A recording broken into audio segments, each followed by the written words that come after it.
Hello everybody, hello, welcome to the United Stands. I'm Mark Goldbridge and this is your latest Manchester United news as controversial plans for the Glazers and Ineos move closer. Also, the Premier League could be bringing in some controversial plans. I'd have to figure out what they mean, maybe you can tell me, we'll talk about that. Also, the minimum standard Amorim's got to meet this season. We'll be talking about what that is universally believed to be. I also want to talk about a potential selection on Sunday and whether it really does, if it goes wrong, cause Amorim massive problems, even though it's Liverpool.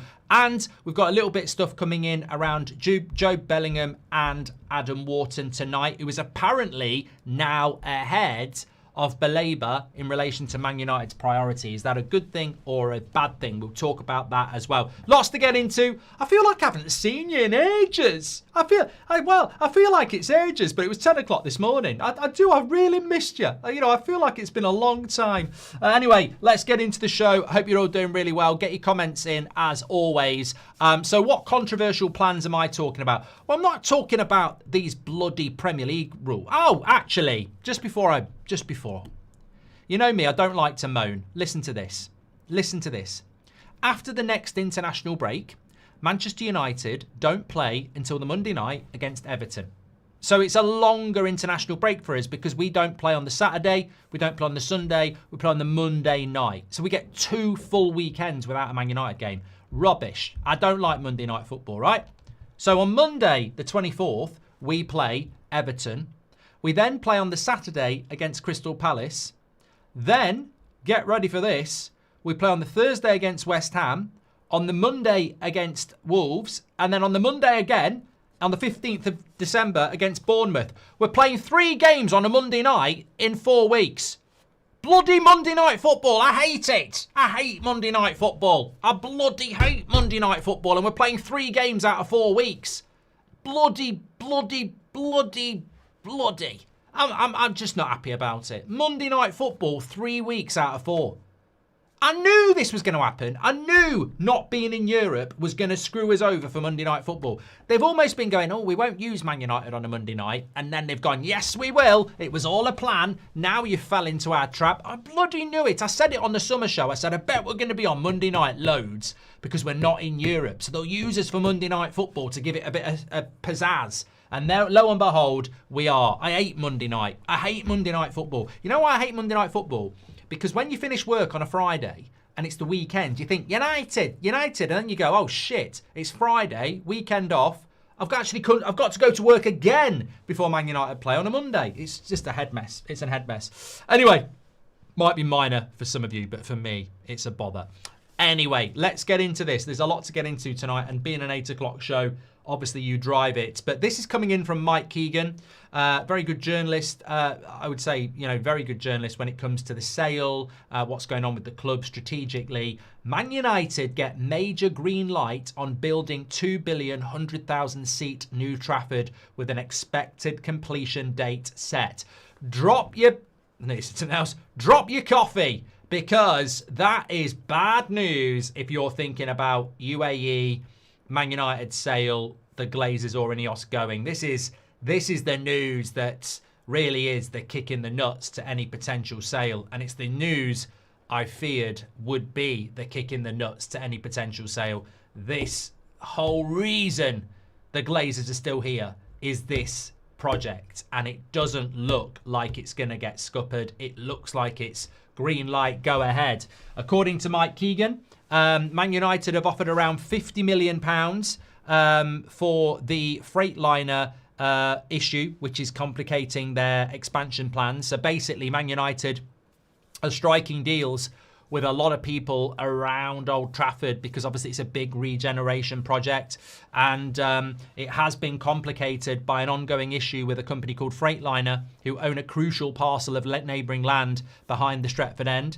The Daily Mail Sport, which is Mike Keegan, understands the United have offered around £50 million for that land, with the company seeking what they feel is an unrealistic £400 million. However, it can be revealed that United officials believe that a compulsory purchase order could ultimately be made by the government, who are obviously involved in this, intervening to set a fair price. And further to that, United actually feel that they may be able to, after constructive discussions with Freightliner, they're becoming optimistic about striking a deal in the coming months. So that last bit of land, which really was the hope for some that Freightliner might actually dig their feet in and cause a problem for this, it looks like that is going to be resolved in the coming months, and that would allow United to press ahead with their plans for a new Trafford, which will obviously take a bit of time. It does go on to say that there's still the issue of how they're going to fund the £2 billion project. Remember, we revealed back in February, a very good video actually that didn't get the views it deserved really, that this project had been being run by the Glazers back in 2017. It's got nothing to do with Sir Jim Radcliffe really. But United do own land away from Old Trafford within there that I think they will be able to utilise and use to their advantage. But most important, I suppose, of all, it does say that a date is being set for United to get this done, and the club hope to be in the new venue, dubbed a Wembley of the North, in time for the 2030-2031 season. So that is less than 5 years away, by the way, because if we're halfway through 2025 now, and they're talking about the 30-31 season, that starts in August 2030, which is under 5 years' time. So they're still looking at that 5-year plan, I suppose. But the big thing is, it's not just about whether you want an Old Trafford or a new stadium. I think a lot of you do. It's the fact that the minute the diggers go in to start tearing down the land around Old Trafford, because Old Trafford will stay for 5 years. They'll play their last game in Old Trafford and they'll play their first game in New Trafford, the next week. They're going to keep the money rolling in with Old Trafford until the new stadium is built. But as soon as those diggers go in and start building the new stadium, I think that's it. I think your sale of the Glazers is gone for a very, very long period of time. Certainly 10 years. I think 5 years to build it, 5 years to reap the reward of it. They won't be going anywhere. So as soon as that stadium starts, forget any sale of Man United. It won't be happening. They're not going to sell that ground when they're building the stadium. So yeah, I suppose it's come see, come saw. If you want the new stadium, it looks like it's going to be starting in the next 12 months. If you want a sale, as soon as that stadium starts, forget it. The sale won't happen. There's no way they're selling the club while that stadium's being built. Bailey Darley says, "Hi Mark, it's my birthday and I wanted to ask how your day's been." Well, happy birthday to you. How's your day been, Bailey? Thank you very much for letting us know. I've had a mixed day. I think I've had one of those days where I woke up this morning, I felt crap. I did the morning show, I felt good. At the end of the morning show, I felt crap for a few hours. I went for a walk, I spoke to people, and I gradually started to feel better. And by the end of the day, I actually feel quite good. You can always rescue a day, and it's good to talk. So thanks for asking. LMP says, "I don't think this means anything for any potential takeover, honestly. Still part of Glazers making the club seem more valuable to get their price." I don't know why I did that. And I wasn't being offensive. I was more thinking, yes and no. Yes and no. I think that I think that the minute the stadium starts getting built, they won't sell the club. Before the stadium's built, there's an opportunity. Yeah. So I think that could be part of it, but yeah, I think once the stadium starts being built, that they're not going to go anywhere, in my opinion, because they'll want to see it come to fruition, I suppose. PMC says, "No, Mark, you know something else. Let's have it. Spill." I don't know what you're talking about. Can Sheikh Jazim buy some of the land around Old Trafford, says PJ. I don't know now. Yeah, I don't know. I don't know about that.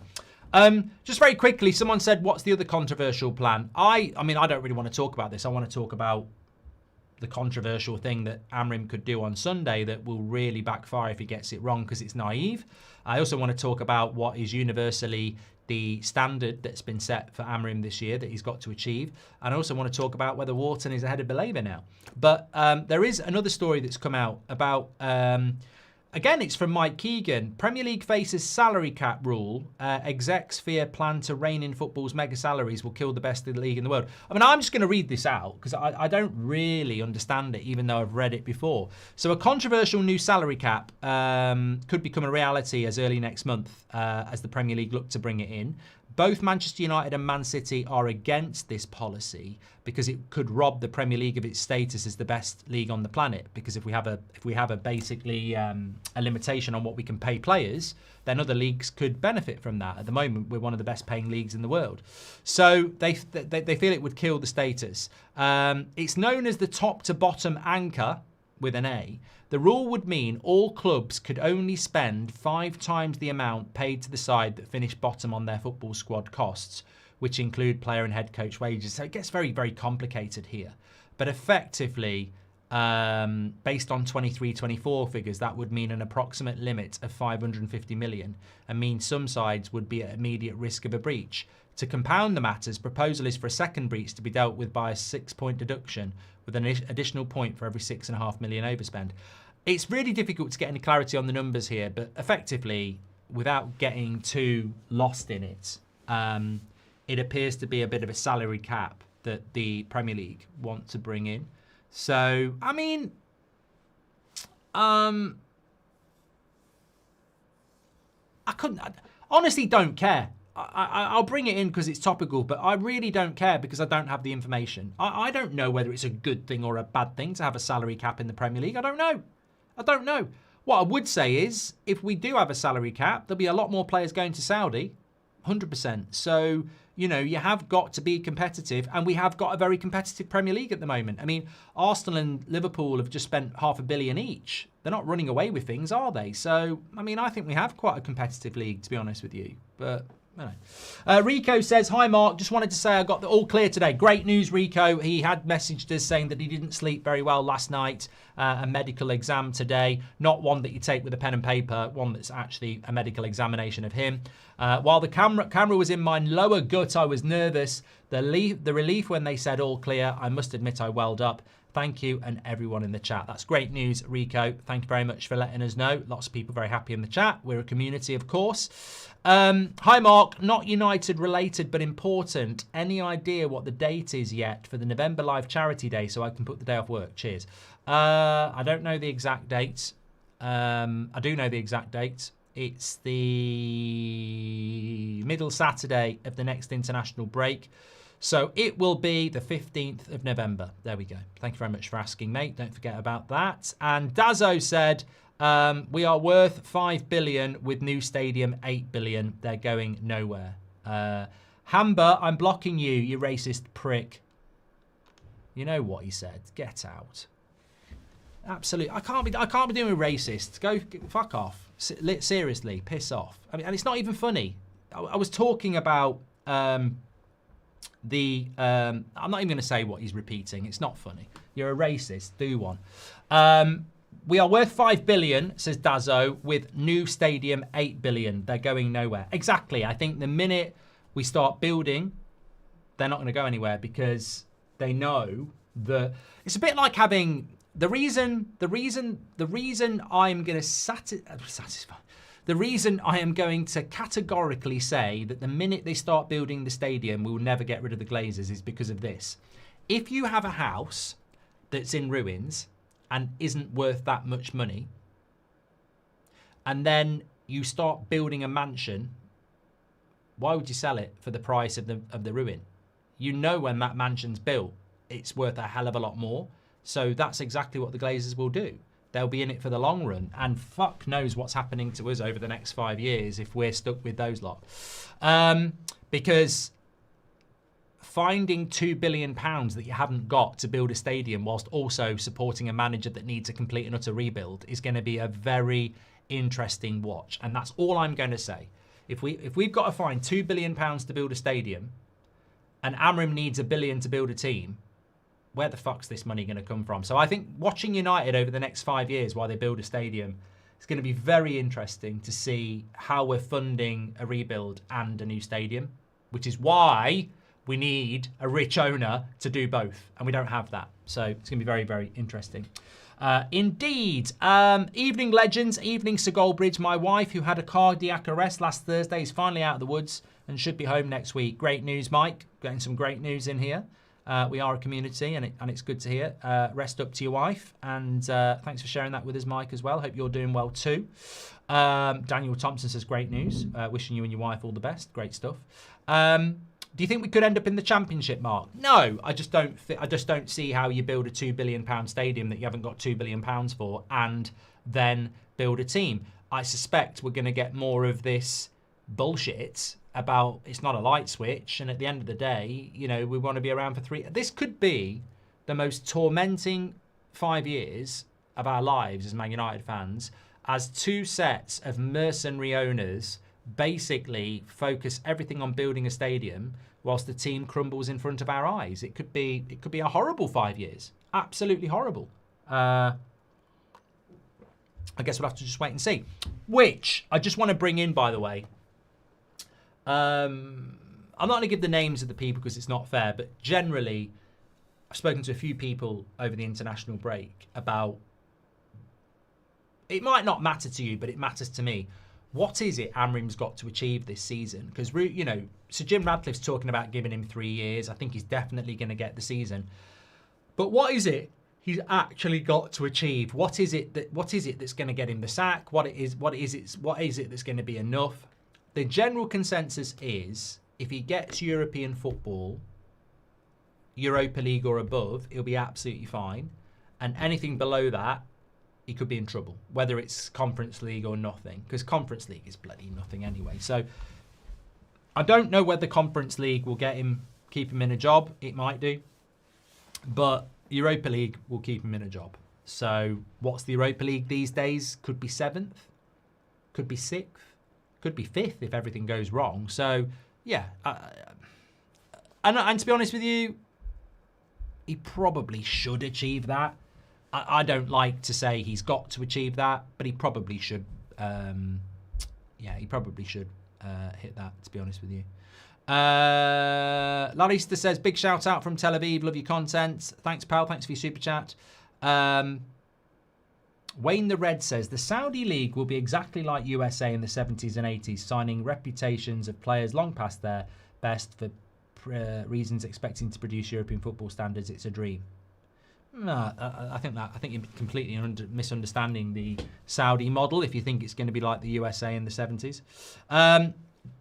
Scott McTominay says, do you miss me yet? No, definitely not. You made the right move. Move on. Talking about moves, I did read this today, and I'm not saying that I agree with it. So the iPaper, which is a newspaper in the UK, basically reporting this evening that Adam Wharton has overtaken Carlos Baleba on Manchester United's lists of targets for midfield. Amorim is understood to be a big admirer of Wharton and his directness when he gets the opportunity to pass forward rather than sideways. So, I mean, I don't think we're getting either of these players in January. I think it's highly unlikely, and we need both a month ago, 2 months ago, whenever the transfer window was still open. I'm already quite tired of the midfield debate, even though it's such a massively important position for Manchester United. I'm already quite tired of it because it's too late.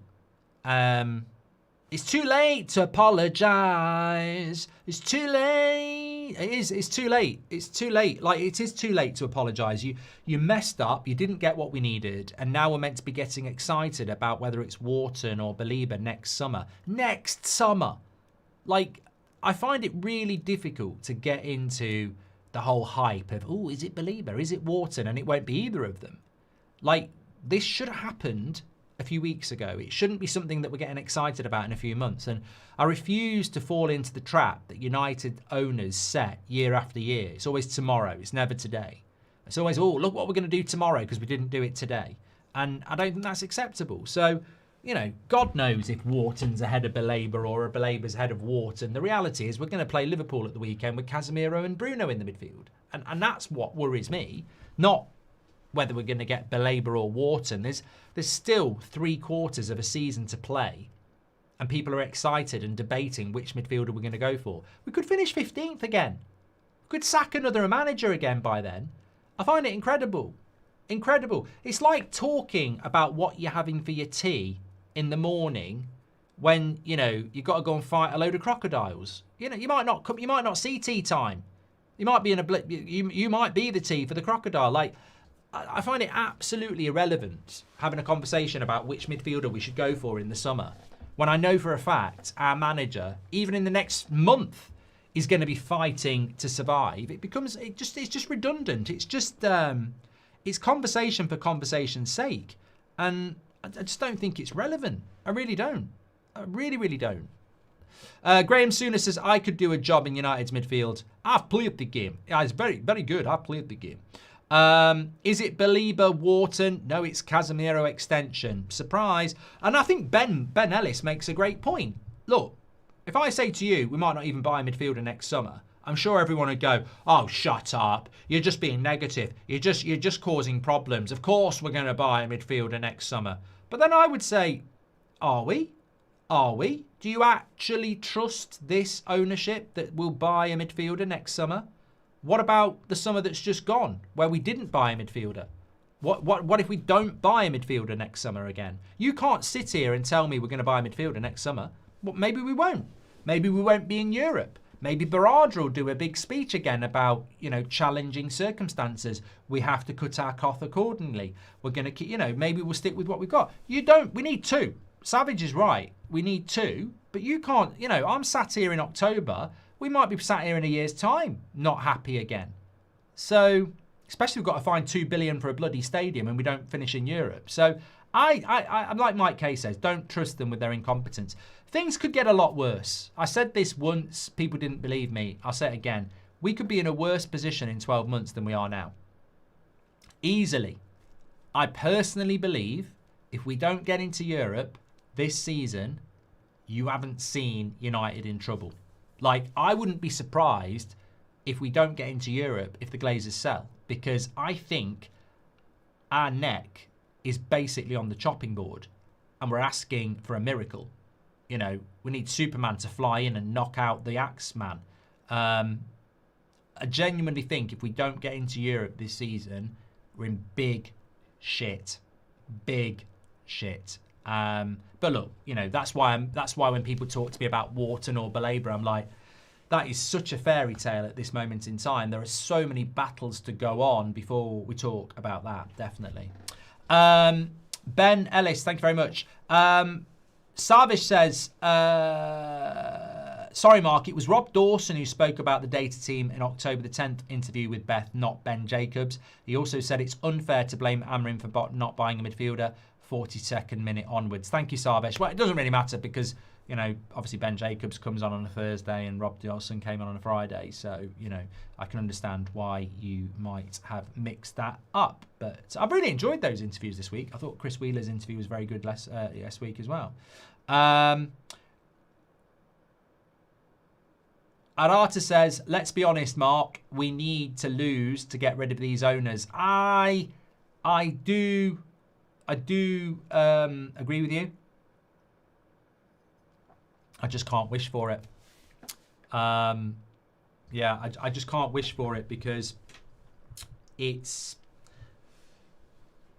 You're right. You're right. I think if we finished out of Europe this year, there might be a chance that they would sell. But, you know, I'm struggling. I'm struggling this season. I know it's only football, but I'm struggling this season. I mean, I was looking at the fixtures for United. We've got 4 games before the next international break. I think Liverpool and Arsenal have got 7 or 8 because they've got Carabao Cup games and Champions League games. And I'm like, this is shit. It's absolutely embarrassing. I don't think it gets spoken about enough how embarrassing it is that we're not in Europe. It's really embarrassing. I mean, I'd love the Europa League now.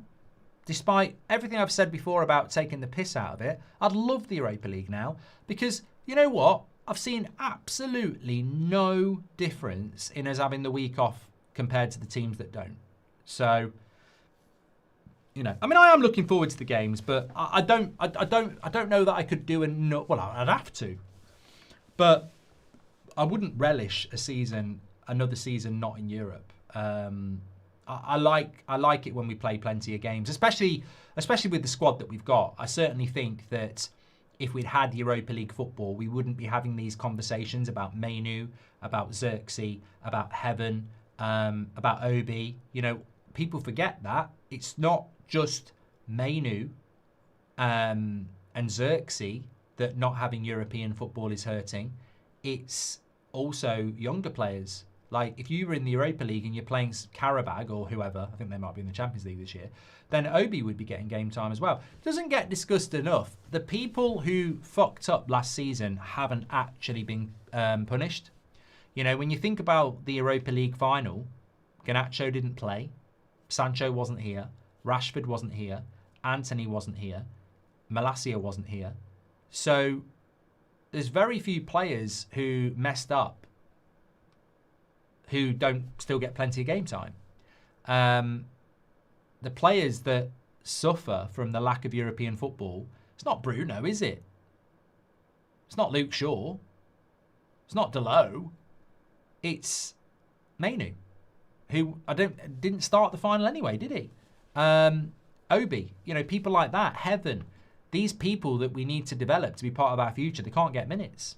And what's the coincidence? They're all young. They're all young players that are meant to be part of our future who can't get minutes because other people are taking their minutes, and those people fucked up our season last year. I mean, you can get really harsh, but it's true. Like, the people who messed up last season are still playing games. The young players that need those European games to be for development are sat on their arse not playing any games. It's an interesting way of looking at it, isn't it? Do you think he's gone if we get a tanking on Sunday, says Evan? Who? Amorim? No. Good question, because there's something I want to say about the Liverpool game. We are doing a live preview tomorrow. I like the live preview, so we pick the team together, we talk about Liverpool, etc. So that'll be the 8 o'clock show tomorrow night. So I don't want to dwell in it too much, but I will come back to that point. Remember to get your comments in. You can drive the conversation as always on the 8 o'clock show. Love that. Michael says, I think my worry for next summer is United going out and buying another team's expensive out-of-form midfielder that doesn't work, like Agate or Casemiro, says Michael. Thank you very much. And Henry Blake says, sorry, Mark, back to dates being moved. Got tickets for Newcastle on the 27th. I think it will get moved to Boxing Day. It's a fair old journey. Can I come back to that one as well, Henry, as well? It's a good point. Mike JW is sending love to all the community. Thank you, Mike, as well. Right, a couple of comments to go back to there then. So Evan Whelan says, do you think Amorim's gone if he gets stuffed on Sunday by Liverpool? No, absolutely not. I think Amorim will get the season anyway. I think Sir Jim Radcliffe's interview over the international break about 3 years makes him look an absolute tool if he sacks Amorim before the end of the season, let alone if he loses to Liverpool. So I think Ruben Amorim is absolutely safe, no matter what happens against Liverpool, which, you know, you can argue the validity of that, whether that should be the case. If he was to get beat 5, 6, 7-0, should he still be in a job? You could argue not, but I don't think that'll happen anyway.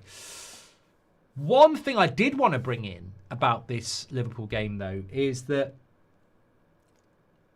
I wanted to pose a question, right? We've had this conversation about the midfield for a very, very long time. To such an extent that, you know, it is the issue at Man United. It's the number one issue, isn't it, now that the goalkeeper's been resolved. If we go to Anfield at the weekend and we lose because the midfield gets overwhelmed by the likes of McAllister, Gravenberch, Szoboszlai, maybe even Wirtz, how much blame do you apportion on the manager? Because if we lose that game, he isn't going to be sacked or anything like that. But even I, who can be pragmatic and even-handed, detest what he's doing with that midfield. I detest it. I do not like it at all. So if we go to Anfield on Sunday, and I actually don't want to give too much away, but I think it's going to be tight. I don't think it's going to be a bad game by any stretch of the imagination for United, which I'll explain tomorrow night. I think there's a number of pointers as to why we might do okay. But let's say we go to Anfield and that midfield gets overrun. I don't think there's anywhere to go at the end of the game other than to say, well, that's on Ruben Amorim. Because in the absence of knowledge, he's picking Bruno Fernandes in the midfield again. And if it goes wrong in a game of that magnitude, it becomes a huge problem. So there are alternatives. There are different ways of playing. And I think these are the sort of games where we need to build a bit of momentum. You know, we played well against Sunderland. We're top of the XG league. So we need to build momentum. And I would hate to think that we're going to go there and, you know, drop off. Nathan says, Mark is not answering questions, strangely. I've answered absolutely every question I've been asked tonight, mate. So I don't know what warped parallel universe you're in. But that's one of my concerns going into the game. Obviously, I'll talk about it more on the preview tomorrow in more depth, the game itself. But I do have concerns every time we play a team with a decent midfield, that if we lose the game because of the midfield, then who is responsible for that? And ultimately, yeah, maybe Amorim did want a midfielder, but it's him that puts Bruno in there. And I think it's a big problem. What if he changes it and we still get stuffed, says Daniel. What if he changes what? I don't think he's going to change anything. So I don't know what, Daniel, I need a bit more clarity on that. Hi Mark, hope you and the family are well. Keep up the great content. I'm Glazers out and Jim out. Wouldn't mind Lissandro against Liverpool. Yeah, not going to happen, Man United fan for life. He won't be back against Liverpool. He's only just doing contact training this week, so he definitely won't be playing against Liverpool. What if he changes it in the midfield and gets stuffed? Somebody in the live chat just said. Well, I don't think it matters. I've seen enough of Bruno in the midfield to know I don't like it. So if he picked Mainu and Casemiro and we still got beat, I'd say, well, how many games has he given Bruno in the midfield and we got beat? Maybe this is the start of something. So I don't think if he changes his midfield for Liverpool, which he won't, and we lose, I don't think that means it's not going to work. I think it means you've got to stick with that.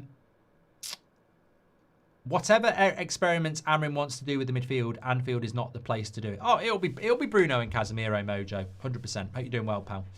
Amorim will fail if he keeps playing Shaw and Bruno, says PJ United. Thank you very much. And Emily Derry says, depressing thought, but we also have owners who saddle the club with any costs they incur running the club.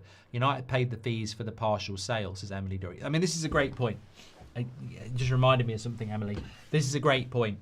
If any of you think for 1 minute the 2 billion cost of building that stadium will go anywhere near the Glazers bank account or Ineos's bank account, you're an absolute moron. Like, we will pay for that stadium. And when I say we, I mean the collective we, because it will be you paying for it, i.e. the club.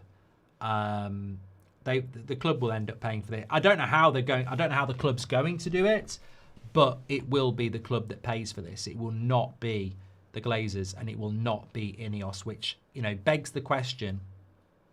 If we can't buy a midfielder for Ruben Amorim in 2025 because we've run out of money, if we can't buy a winger for, you know, Perisic for Mourinho 10 years ago because we haven't got the money, and this has happened to a lot of other managers over the last 10 years. You know, we didn't get Sancho one summer. We had to wait till the next.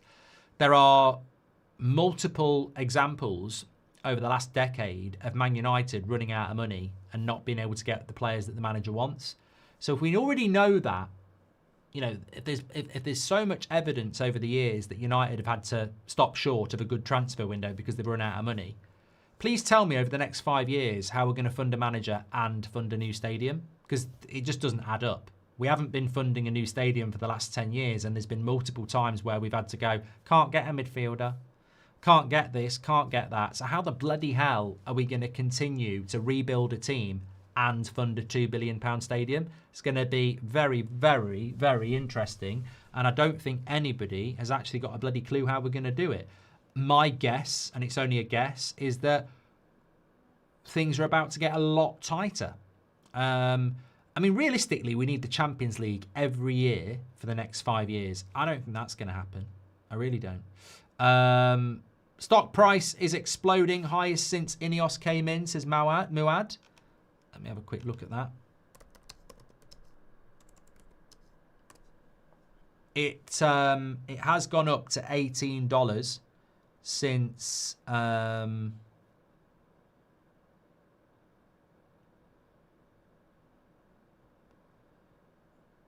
yeah, it has started going up a lot in the last 5 days. On the 15th of October, which is today, it started off at $17 and it's now up $18.18.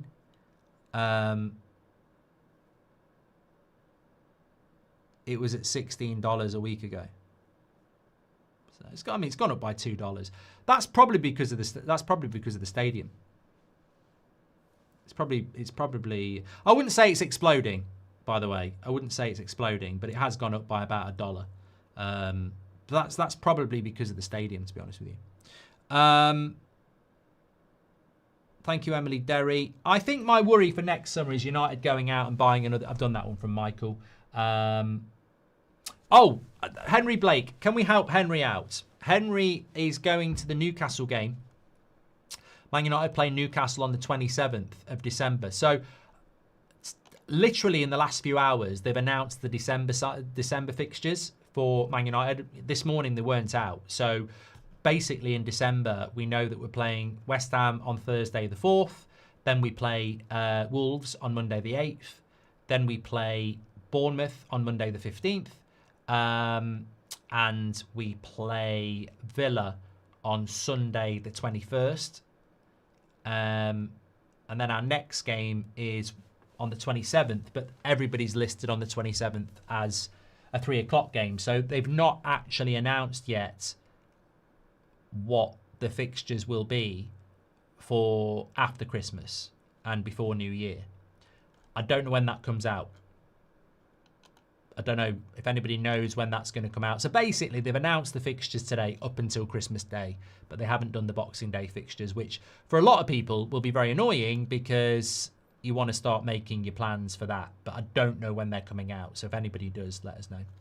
Emily Derry says, add to the thoughts in my previous chat, how much of those profits from the new stadium will the club see? Well, you know, we're sort of speculating on something we don't know a lot of information about.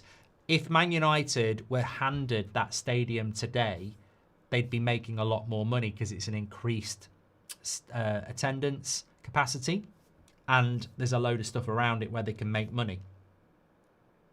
But when Arsenal built their stadium, it took them a few years afterwards to pay off building it. So it could be 5 to 10 years of cutting our cloth accordingly. Could be. Michael says, I will always support United, but I'm losing faith. And Jack Glancy says, we could be 2 billion plus in debt when we build the stadium. It's a scary thought. Song, thank you very much for your super chat there. And Michael Amaro, welcome to the Members Club. Thank you very much for getting your badge in. Really appreciate you and everybody else who does that. Thank you very much for your support. Is this a season? Sorry, who to blame? Interesting. Is this... Well, this is one to get your teeth into. Is this season a write-off? Now, on first glance, I feel like going... No, what are you talking about? Of course it's not. I remember I did say at the start of the season that I felt that it wouldn't be until game 10 that we sort of started to get a grasp of what's going on. So game 10 is after the Forest game. Spurs is game 11. And I think that rings true. As we were looking at the league table, I think yesterday, we're 5 points off fourth from bottom, and we're 5 points off second place. So we're right, balanced at the moment. So I don't think the season's a write-off. As Marvin says, how can it be a write-off? But Mike says it is a write-off. So exactly, I think this is the brilliance of your question you've asked there, who to blame. And thank you very much for everyone who was getting their comments and questions in. Let me sit on the let me hold court here and play devil's advocate. So to those people saying, of course, it's a write-off, they're probably looking at it and going, we've got absolutely no chance of getting the Champions League. Our midfield is a massive problem. And we've already seen this season that we can do games like Brentford. So I'm not that they may be going, I'm not convinced that this is going to go any better than 10th. And we're going to flirt between 7th and 13th all season. And it's going to be another crap season. And people might have seen enough already to feel that that's the trajectory of where we're heading. The flip side of the coin is, how can it be a write-off? Like, if a couple of things start to go our way, we're only playing one game a week, we're not in Europe, we could easily start to challenge for 5th or 6th. And 5th could be Champions League football, which would be a major achievement for Manchester United this season. So I agree with both. For me, I would lean more towards it's not a write-off, because I think the next 4 games will give a huge indication of what we're going to do. If we can come out of what is in effect 3 away games out of 4 and be in and around 5th place, I think you take a huge amount of confidence from that. I really do. And I think that they're difficult games. I think Spurs away is a very difficult game. I think Liverpool is a very difficult away game. Brighton is a home game you should win, but could still come with its challenges. And Forest are a good side with a crap manager. They might not have that manager by the time we play. I mean, that does worry me. I think Forest's next 3 games are Chelsea, Porto and Bournemouth. You could easily see Ange being sacked after Bournemouth, and then the new manager is there. Ta-da! For Man United. So, new manager bounce in play. So, look, I would say, of course, it's not a write-off at the moment. We could still be in a battle for 5th place, and that has to be the aim. But the next 4 games will dictate that very much. These players are creatures of habit. There was times last season where I can remember, actually, last season in December, I went to Centre Parks, which is like I don't know how you describe it for people who don't live in the UK. It's like a holiday centre with wooden cabins and bars and stuff like that. And we'd booked it, so I went with family, and I didn't do the watch along. Actually, I didn't do the watch along. I watched it on a laptop. And because it was a 3 o'clock game, I did a match reaction, but I was sat there watching it, and I was on my own because there's loads of activities you can do. So all the kids had gone swimming. I think the missus and my sister had gone to a spa. So I was just watching it on this laptop in the cabin with a few beers, and we lost, didn't we? Didn't we lose like 3-0 or something like that? And I was watching it. I was going, what's going on? What's going on here? Like, what is going on? And there was plenty of times last season where I felt like that. That Bournemouth game wasn't the only one. It happened loads. And it got to a point, well, we finished 15th in the league because we deserved to. And it got to a point where every week you'd just see those players in that zone of, this is what we are. We're creatures of habit. So that's why I think the next 4 games are so important, because if you can beat Spurs away and you can draw at Anfield and you get good results against Brighton and Forest, then the creatures of habit become creatures of positive habit. And, you are touching around Champions League spots.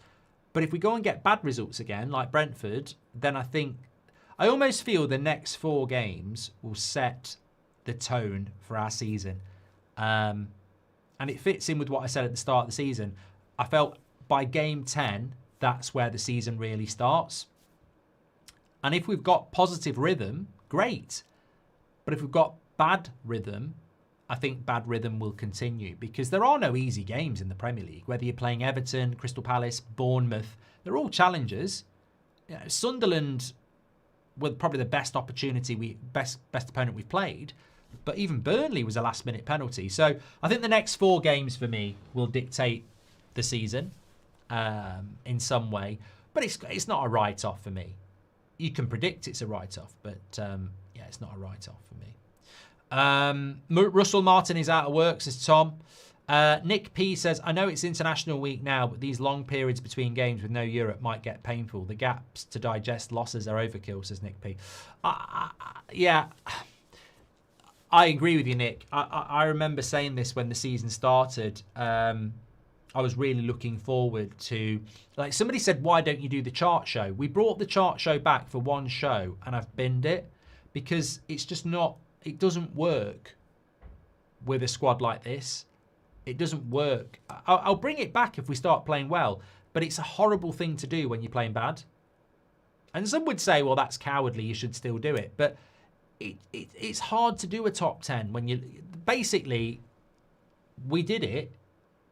And then the next game was Brentford. And I was like, I can't do a top 10 after Brentford. They were all fucking shit. You can't do a top 10. It's just different shades of shit. And I think Nick is right in a way, because at the start of the season, I wouldn't say I was excited, but I was quite looking forward to the fact that because we weren't going to play a game midweek, we could really analyse and do things that we don't normally get time to do. So you could really talk about, you know, the dynamic down the right-hand side, what's the best 3 centre-backs, you know, how the midfield's working. You know, you can really analyse. But it's hard to do that if you play badly. So, you know, ideally, we beat Liverpool and then we spend the week ahead of Brighton talking about what went well and maybe what we can do this, there and the other. But if you're losing games, it naturally gravitates towards Amorim out. And it's just so pathetic. It's really annoying.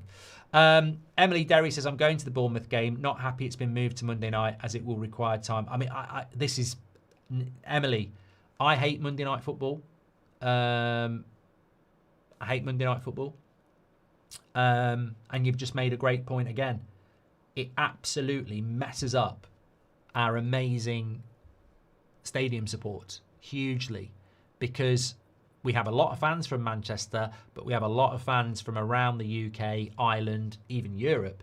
And when you're looking at games, I think I looked at the Bournemouth game this season, actually, to take Seb. We looked at that because I was like, it's quite close to Christmas. We can make a weekend of it. And there was a reason we couldn't do it. We're off to Centre Parks. No, it's not. So I was looking at it. So you know what, Emily? Thank you very much for bringing that to our attention. There'll be a lot of people who've booked to go and watch Man United at Old Trafford that weekend of the 15th. And now it's on a fucking Monday night.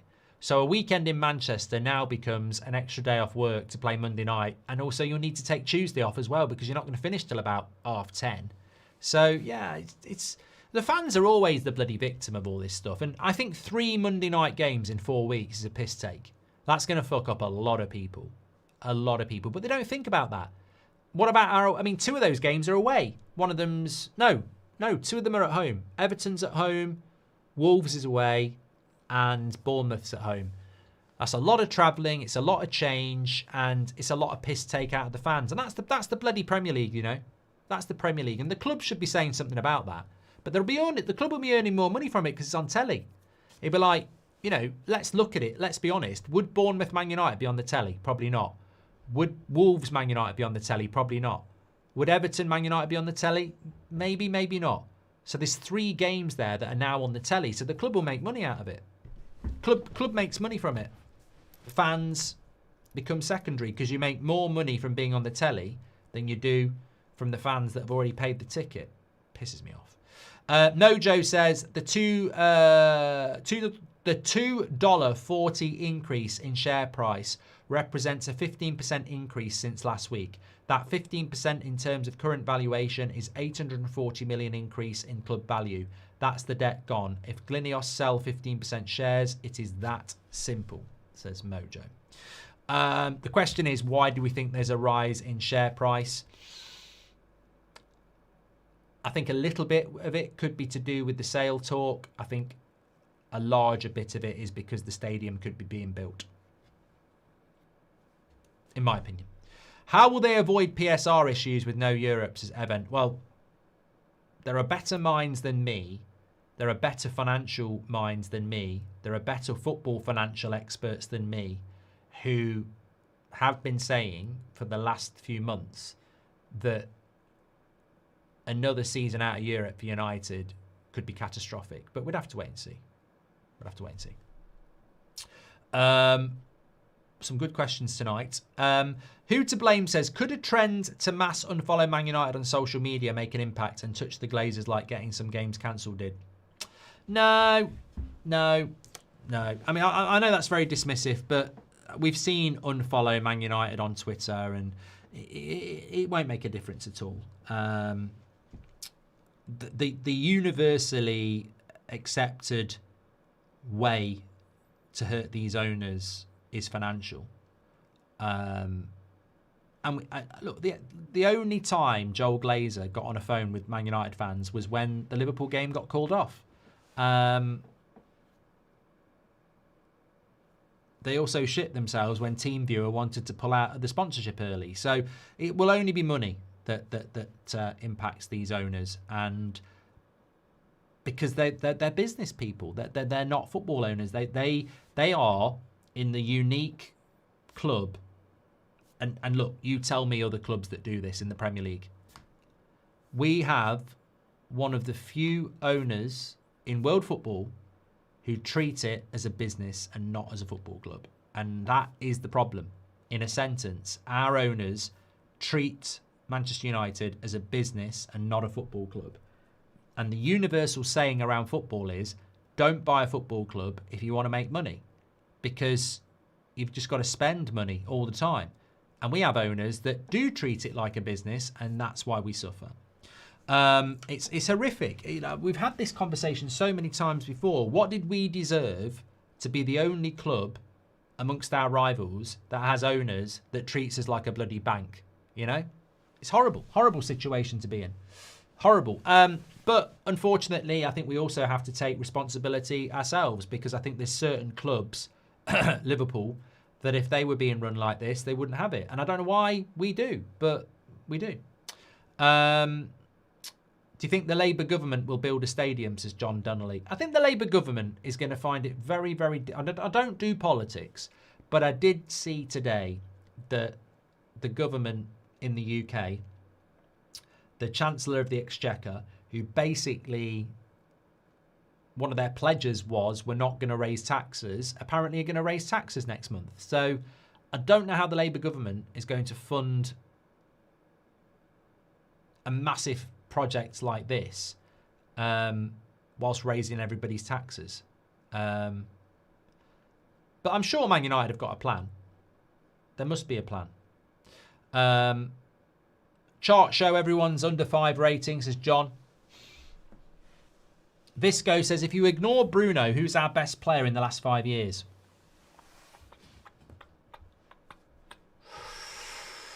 I think you'd have to put Rashford in there. Across the last 5 years, you'd have to put Rashford in there. I'd argue you might have to put Luke Shaw in there across 5 years. I mean, I know I'm not talking the entire 5 years. I'm just saying at points. I think Casemiro had a very, very good debut season. Martinez at times has been good. De Gea was still here for some of that.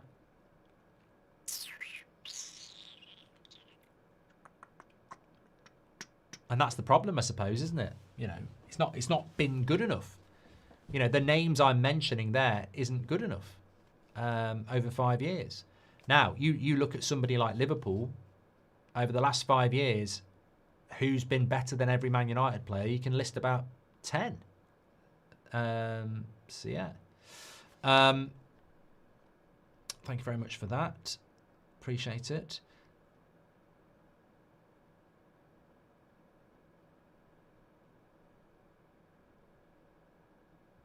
Lee Berman says, I'm too thick to understand politics, so I stay out of it. Well, the only politics relevancy here is that there is a governmental involvement in this project. And Sir Jim Ratcliffe has certainly utilised his political connections to enable the Glazers to get this plan that they've had in their minds for 10 years up and running. We just don't know the detail of it yet. We certainly don't have 2 billion, so something somewhere is going to go on, isn't it? Certainly. Right, fantastic show tonight. I've absolutely enjoyed it. We are moving closer and closer and closer all the time to the return of football. In fact, 24 hours. We've got Ben Jacobs is on the show tomorrow at 2 o'clock, which is always very interesting. And tomorrow night at 8 o'clock, I'm doing the preview live. So feels like football is coming back as well, which is great stuff. And don't get too excited, but I will be revealing the Christmas jumper tomorrow. It goes out on pre-order sale tomorrow. So don't miss the morning show for that. That's probably going to be the big news. It's the best Christmas jumper design we've ever done.